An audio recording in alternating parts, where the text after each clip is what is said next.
Assalamualaikum warahmatullahi wabarakatuh.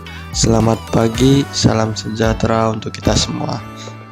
Sebelum ke pembahasannya, izinkan saya untuk memperkenalkan diri terlebih dahulu. Nama saya Arfan Dwi Putra dengan NIM 18722500034 dari Prodi Pendidikan Ekonomi dan yang terhormat Bu Nadia Rista MPD.E selaku dosen pengampu mata kuliah Ekonomi dan Bisnis. Baik, langsung saja masuk ke pembahasan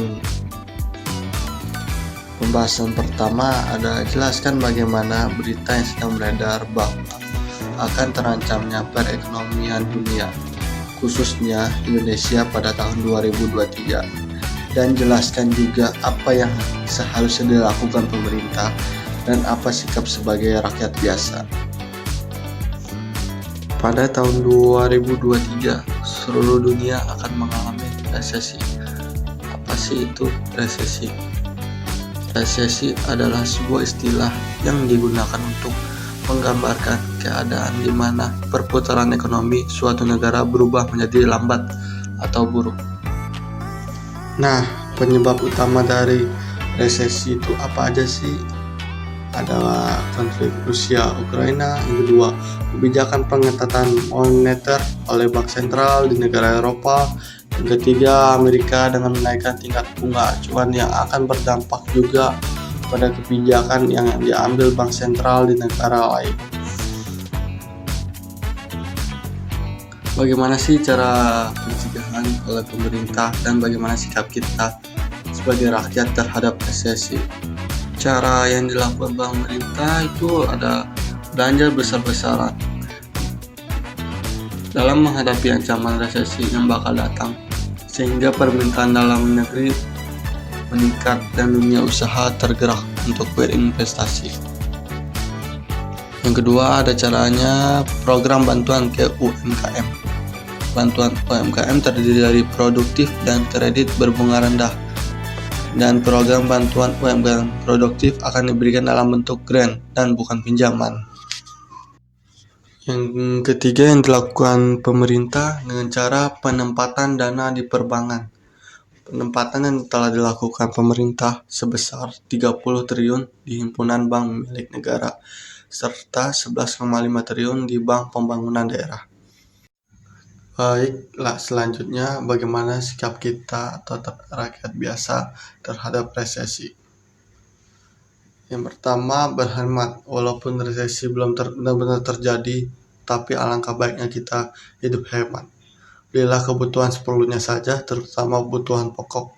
Tujuannya agar bisa memiliki uang lebih yang bisa dialokasikan untuk hal-hal seperti dana darurat, lunasi, atau mengurangi hutang dan investasi. Yang kedua, mulai siapkan dana darurat. Dana darurat yang ideal adalah 3-6 bulan dalam memenuhi kebutuhan.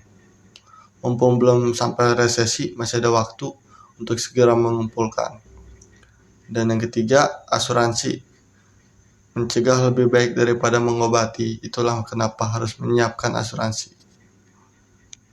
Semuanya, media online semuanya mengenai resesi global. Tahun ini sulit dan tahun depan sekali lagi saya sampaikan.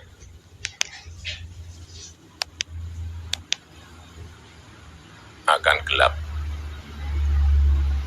Dan kita nggak tahu badai besarnya seperti apa. Sekuat apa nggak bisa dikalkulasi.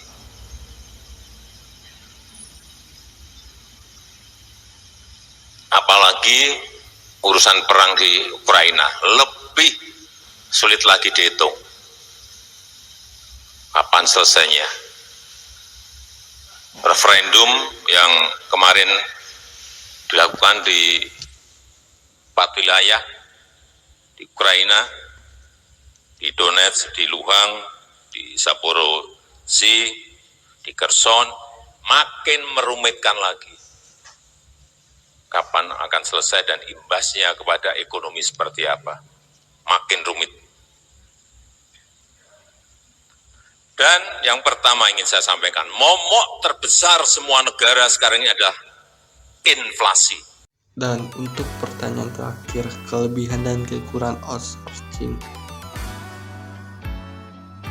Kelebihan outsourcing adalah yang pertama, menghemat biaya operasional, terutama pada tenaga ahli daya. Biasanya digunakan pihak perusahaan untuk memangkas budget operasional, khususnya biaya rekrutmen, terus beban gaji, fasilitas penunjang, dan sampai pelatihan karyawan. Yang kedua, mendukung operasional khusus tenaga kerja yang diserap dari pihak ketiga diklaim dapat memenuhi kebutuhan tertentu dalam jumlah besar. Yang ketiga, mendukung fokus perusahaan. Dengan memakai jasa outsourcing, perusahaan dapat meningkatkan hal-hal lain yang dinilai lebih penting sebagai fokus profit, khususnya tugas-tugas pendukung yang tidak perlu signifikan terhadap pendapatan perusahaan. Berikut kekurangan dari outsourcing. Pertama, perbedaan standar kualitas. Dengan memilih jasa ahli daya, maka perusahaan mempercayai sepenuhnya kualitas tenaga kerja ke pihak vendor. Meski Anda sudah meminta kualifikasi tertentu, hal ini bisa saja tidak sesuai dengan standar kualitas yang diinginkan perusahaan. Yang kedua, mengancam rahasia perusahaan. Semakin banyak orang yang bekerja di perusahaan, maka peluang kebocoran informasi juga lebih besar. Yang ketiga, tidak ada jenjang karir. Jadi pekerja ahli daya tidak memiliki jenjang karir, bahkan masa kerjanya juga tidak pasti karena mengikuti alur kontrak yang sudah kurang bisa diprediksi. Untuk urusan kesejahteraan, konsep outsourcing dinilai kurang menjamin sebab pekerja tidak dapat tunjangan dari perusahaan yang memperkerjakannya. Sekian dan terima kasih atas perhatiannya. Kurang lebihnya mohon maaf. Assalamualaikum warahmatullahi wabarakatuh.